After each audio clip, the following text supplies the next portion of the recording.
குட்டி செல்லங்களா. இன்னைக்கு நம்ம ஆல்பபெட்ஸ்ல third letter C. C for crab and cup. இத வச்சு கதை சொல்லி கேட்கலாமா?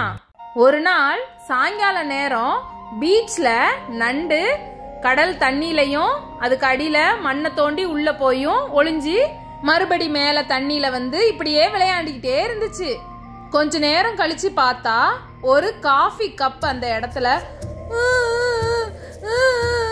இனி யாராவது காப்பாத்துங்க அப்படின்னு சொல்லி அழுதுகிட்டே இருந்துச்சு. அந்த நண்டு தண்ணியில விளையாடிக்கிட்டு இருந்ததுக்கு கப் அழுகிற சத்தம் கேட்டு அதோட அழகான கால்களை வச்சு அப்படியே குடு குடு குடு குடு நகண்டு கப்பு பக்கத்துல போச்சு. கப்பு பக்கத்துல நண்டு போன உடனே இன்னும் கொஞ்சம் கப்பு ரொம்ப பயந்து அழுக ஆரம்பிச்சிருச்சு. நண்டு கப்பு பக்கத்துல போய், ஏய் நீ அழுகாத அழுகாத, நான் உன்னைய ஒண்ணும் பண்ண மாட்டேன், நீ ஏன் அழுகுற, என்னாச்சு, உனக்கு நான் உதவி பண்றேன், என்னன்னு சொல்லு அப்படின்னு நண்டு கேட்டுச்சான். இந்த அழகான நேரத்துல சாயங்காலம் பீச்சுக்கு வர்ற மக்கள் எல்லாம் காஃபி பால் டீ அப்படின்னு என்னைய யூஸ் பண்ணி குடிப்பாங்க. அப்புறமா என்னைய கழுவி பத்திரமா யூஸ் பண்ண வச்சுக்குவாங்க.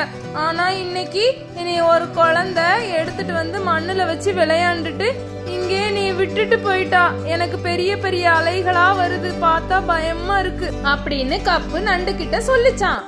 அத கேட்ட நண்டு சொல்லிச்சான், நீ ஒன்னும் கவலைப்படாத, இனிமேது உன்னைய வந்து தண்ணி வச்சு ஃபில் பண்ணிக்கோ, நான் உன் தண்ணிக்குள்ள விழுந்து விழுந்து விளையாடுறேன், அதுக்கப்புறமா மண்ணுக்கடியிலையும் போய் விளையாடிட்டு வர்றேன், இப்படியே நம்ம ரெண்டு பேரும் ஃப்ரெண்ட்ஸா இருந்து மக்களை மாதிரியே இந்த இயற்கையை ரசிச்சுக்கிட்டு கடல் அலைகள்ல விளையாண்டுட்டு இருக்கலாம் அப்படின்னு சொல்லிச்சான் நண்டு. அதுக்கப்புறம் ரெண்டு பேரும் ஃப்ரெண்ட்ஸா ஜாலியா இயற்கையை ரசிச்சுட்டு கடல் அலைகள்ல விளையாடிட்டு இருந்தாங்க.